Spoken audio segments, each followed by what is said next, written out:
Jain friends, आज एक मैं विशेष मुद्दे की ओर आप सभी का ध्यान आकर्षित करना चाहता हूँ। विशेषकर वैसे बच्चे बच्चियों के लिए, युवा युवतियों के लिए जो अपने गांव से, अपने घर से दूर किसी अच्छे शहर में, किसी अच्छी जगहों पर, अच्छे संस्थान में पढ़ने को गए हैं। ऐसे मैं भी पुणे में हूँ। IIIT में एक कोर्स के लिए मैं पहुँचा हूँ। राज्य सरकार और हमारे ऑर्गेनाइजेशन मुझे कोर्स करने के लिए भेजी है। कल शाम में जब मैं थोड़ा सा कॉलेज परिसर में ही जब मैं टहलने को निकला, कुछ मन को तकलीफ देने वाली कुछ बातें मेरे सामने आई।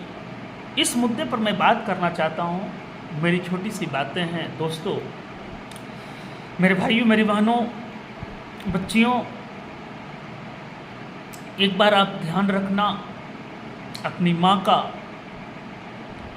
आप एक अच्छे शहर में पढ़ने आए हो, आप पहले सोच लेना आपकी माँ ने आपको यहाँ तक पहुँचाने के लिए कितने गहने बेचे होंगे।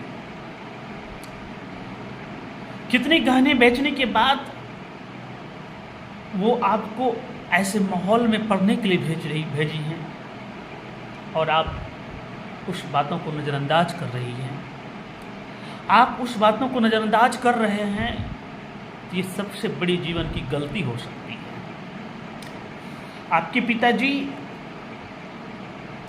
जिन्होंने अपने पूरे लाइफ में सिर्फ आपको बनाने के लिए अभी तक कोई नया कपड़ा नहीं खरीदा होगा, कोई कीमती कपड़ा नहीं खरीदा होगा, उनकी हाथों में अच्छी घड़ी नहीं दिखाई पड़ी होगी। सिर्फ उनका एक शौक होगा कि हमारा बेटा, हमारी बेटी इस बार कुछ अच्छा करके आएगा। किंतु आप उनके अरमानों को इस प्रकार से नज़रअंदाज कर रहे हैं, ये तो बिल्कुल शोभा नहीं देती है। सभ्यता और संस्कृति भी आपकी यह नहीं है।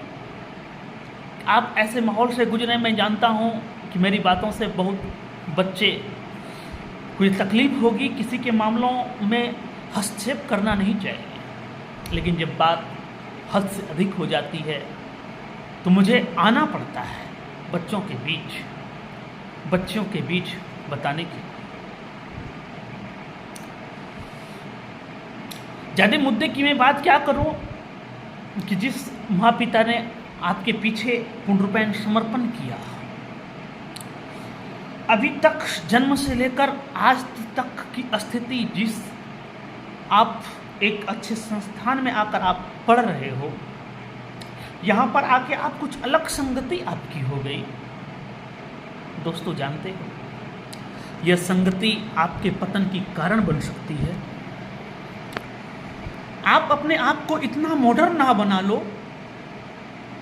कि आपके पिता आपके कामों से ही नाराज हो जाए। जिस छाती को वह चौड़ी करने की बात कहते हैं, उनको समाज के सामने झुकना पड़ जाए। विशेषकर मैं छात्राओं, बच्चियों, बहनों से मैं निवेदन करूंगा कि बहनों,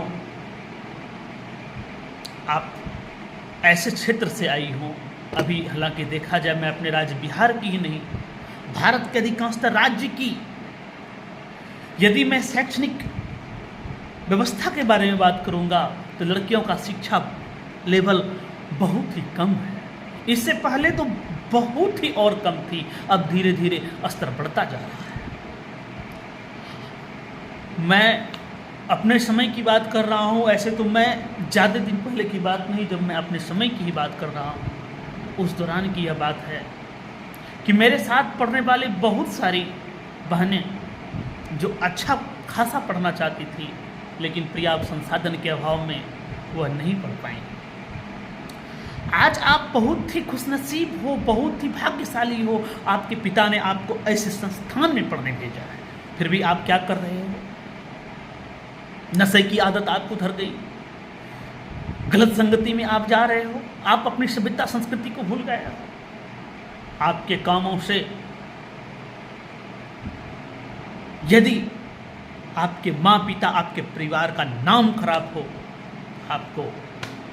आपको एक अच्छी शिक्षा कोई का औचित्य ही कोई नहीं रहता। मैं एक अच्छी शिक्षा उससे ही मानता हूँ जिससे हमारी सभ्यता संस्कृति कायम रहे। दोस्तों, फिर से मेरा निवेदन, विशेषकर जो भी एक अच्छे संस्थान में जाके पढ़ रहे हैं, वह अपनी कार्य पद्धति को अच्छा करें। बहुत बच्चे को देखकर तो मैं खुद ही मोटिवेट होता हूँ, कितना अच्छा लगता है मुझे, अच्छी खासी तैयारी कर रहे हैं वो जो। और कुछ ऐसे भी हैं जिसको मैं कल शाम में देख करके ही मैं एक बड़ा बेचैनी सी हो गई थी कि मैं एक मुद्दे पर बात करूं। आखिर ऐसा क्यों? ऐसी आपके अंदर सभ्यता क्यों? आप में ऐसा क्या परिवर्तन हुआ? आपको ऐसा क्या मिला? बिल्कुल नहीं दोस्तों। अपने माँ पिता, अपने परिवार से बड़ा आपका कोई नहीं हो सकता है। दुनिया का कोई भी रिश्ता सिर्फ लोभ और स्वार्थ के बल पर टिका है। लेकिन एक माँ का रिश्ता देख लेना, एक पिता का रिश्ता देख लेना, एक भाई का रिश्ता देख लेना, एक बहन का रिश्ता देख लेना, एक अपनापन का रिश्ता देख लेना, दोस्तों आपको याद आएगी आप किस रास्ते की ओर जा रहे हो। ज़्यादा मैं कुछ नहीं कहूँगा। अंत में एक निवेदन करूँगा, यदि आप गलत करते हो तो जो अच्छे करने वाले हैं उनके ऊपर भी उंगली उठ सकती है। उनके राहों में भी उनके माँ पिता के पास जब एक ऐसा संदेश जाएगा तो उनके माँ पिता का भी मन थोड़ा विचलित हो सकता है।